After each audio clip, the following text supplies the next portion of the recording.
Hi everyone. Today I am going to explain one more important topic in class 9. So that is hydrosphere. Hydrosphere in class 9. What is hydrosphere? You know hydrogen, it is the water, H2O. Okay, H2O, hydrogen means water. H2 plus O2 is equal to H2. You know well in science. Hydrosphere is nothing but total water bodies on the Earth surface. Earth has many realms: atmosphere, hydrosphere, lithosphere. So in this biosphere, in this hydrosphere also one of the great important realm of the Earth. In this chapter, we are going to study complete information about water bodies on the Earth's surface.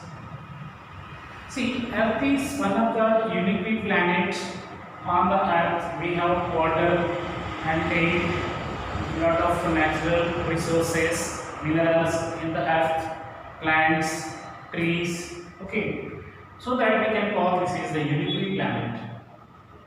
On the Earth, this hydro water body also one of the main important realm of the Earth. See from where all this water we are getting on the Earth. Already you know in class 6th, 7th and 8th you studied well. On the Earth, nearly 79% of the area on this planet covered with water bodies like ocean and seas. So that is why we can call Earth is a watery planet. On the Earth planet, nearly 79% of the area covered with water body, and remaining percent that we can call as landmass. So here in the hydrosphere area, the main important points we are going to study: what is water cycle, next one oceans, and next one ocean salinity, ocean currents. These are the main important points. Okay, in this topic we are going to learn water cycle. What is water cycle? Second one on oceans.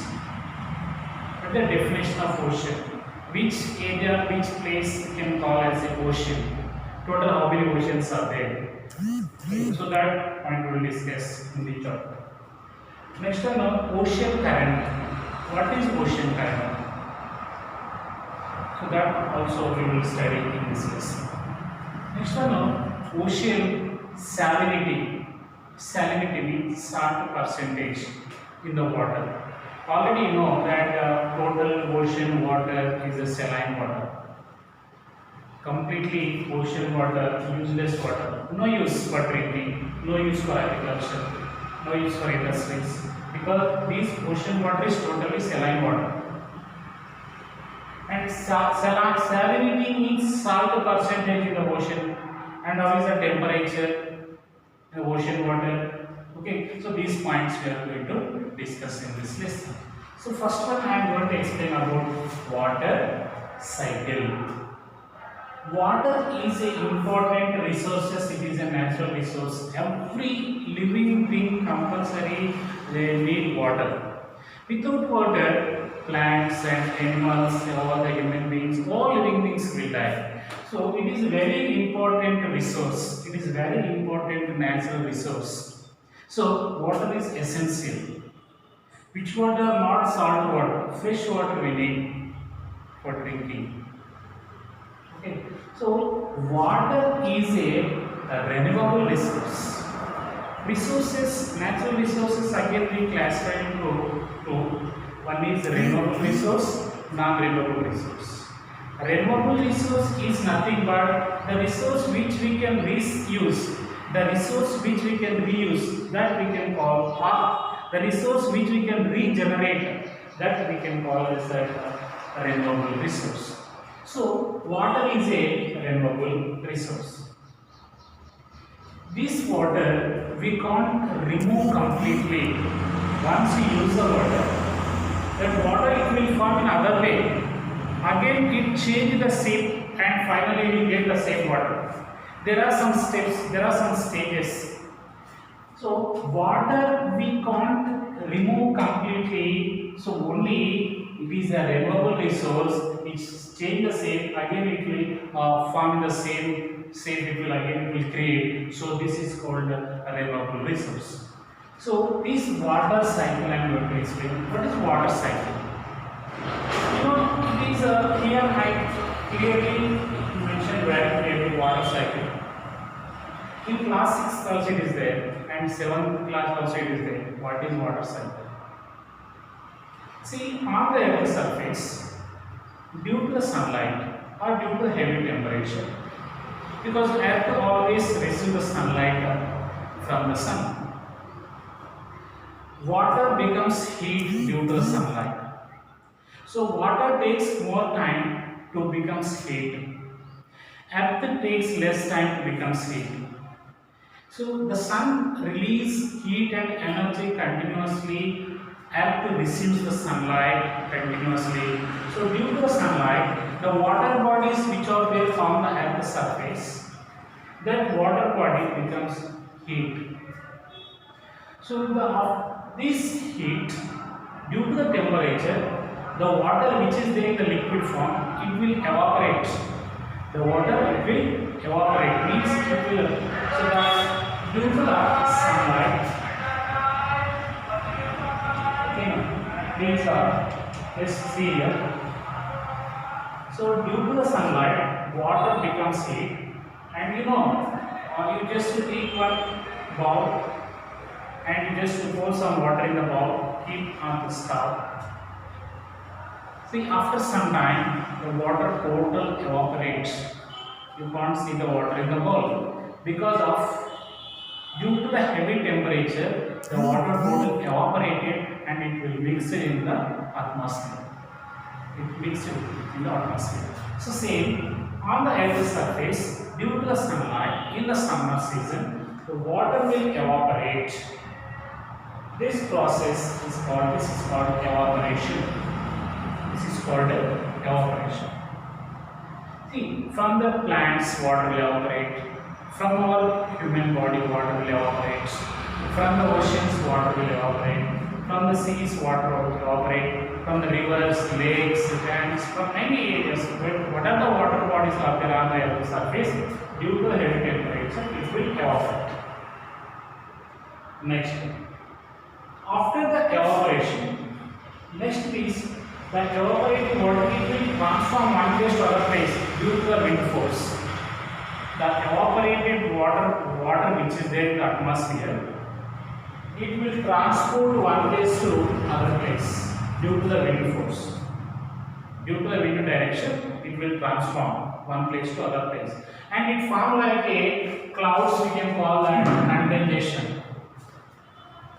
That the evaporation it will move one place to other place and it form like a clouds. The total water body is like a clouds. We can call that condensation form.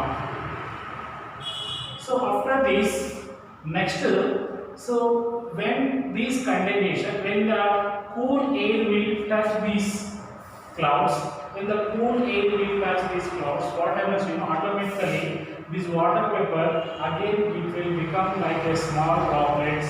Okay, it will become like a small droplets that we can call as precipitation.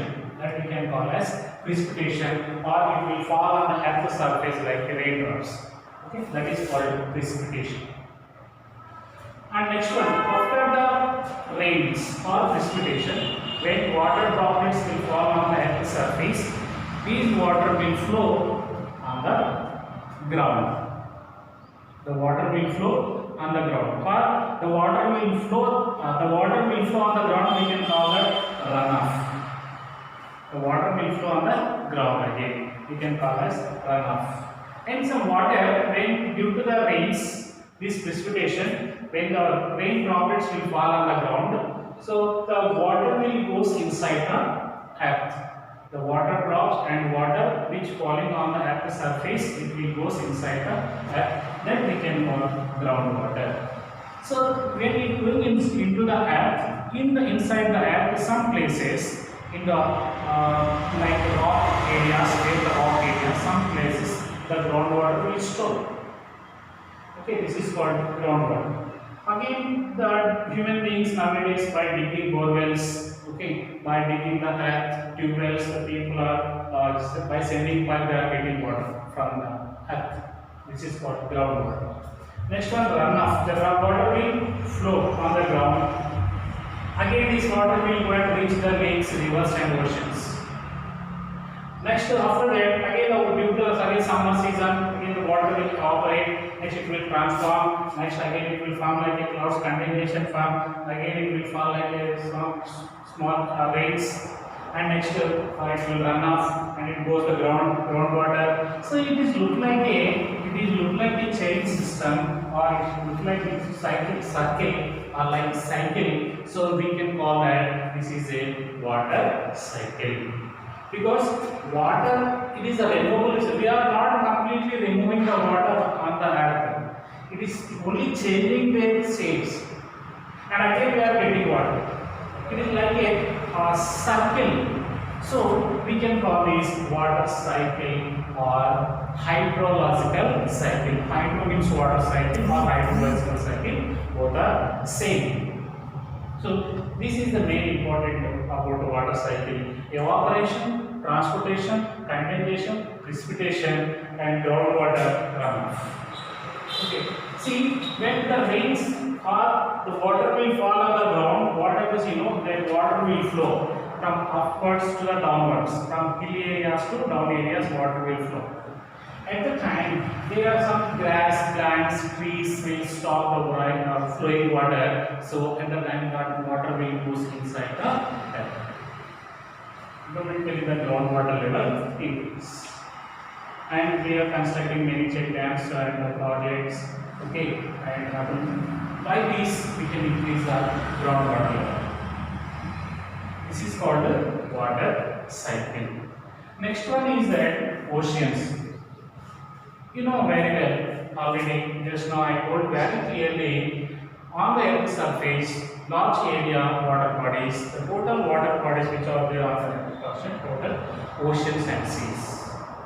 See, here only 1% only we have fresh water, less than 1% only fresh water is available on the earth's surface for human being, for animals, for drinking purpose, for mankind. Fresh water is available only 1%. So remaining water is totally salty water. This water is totally in the oceans. You know already how many oceans are there in class 6, 7 and 8. Okay. One of the biggest ocean is the Pacific Ocean. It is the biggest oceans. There are 5 oceans are there on the earth's surface. That is ocean. And next to ocean salinity means salt percentage. Few oceans have more salt, means the salt percentage is more in some ocean water, and some ocean water is salt percentage less. So the ocean salinity is nothing but salt percentage in the ocean water. We can call that ocean salinity. Ocean salinity, salt percentage. That is called ocean salinity. On the earth's surface, few oceans. For example, Baltic Sea. It is the highest salt percentage in the Baltic Sea.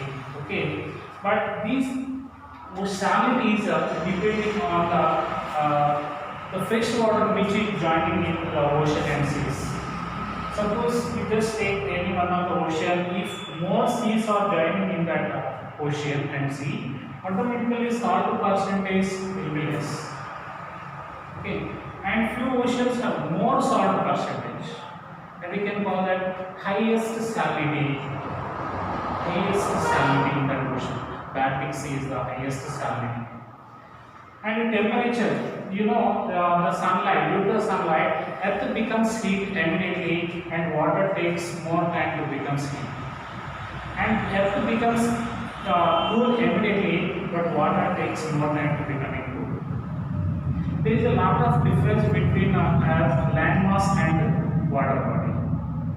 So due to the sunlight, the land mass becomes heat immediately and it becomes cool immediately. But if the water takes more time to becoming heat, you just stand in the night time near the ocean and sea, you will get hot winds here. Because total morning time, total it has taken the sunlight and it became heat.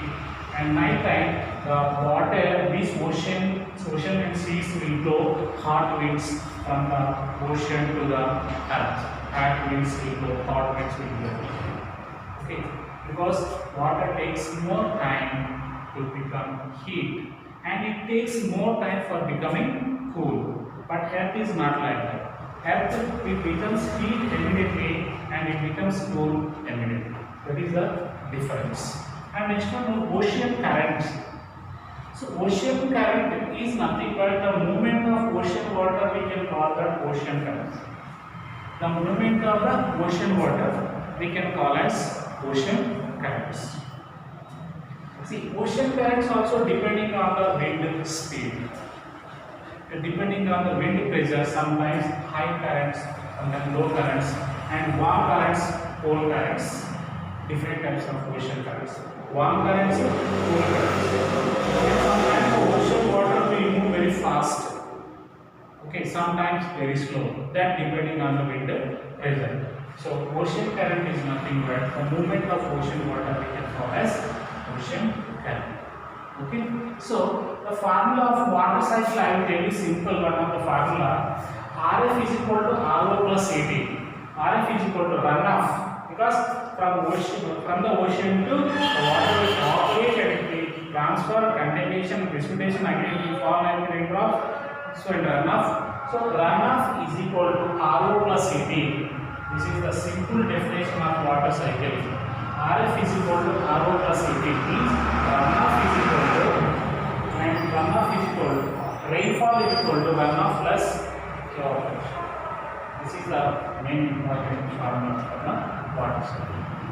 Okay, so this is the hydrosphere. It is very very important, and for all living beings compulsory they need water. So water is available on the earth's surface so that all living beings are there on the planet. So thank you, and we will discuss in the next chapter.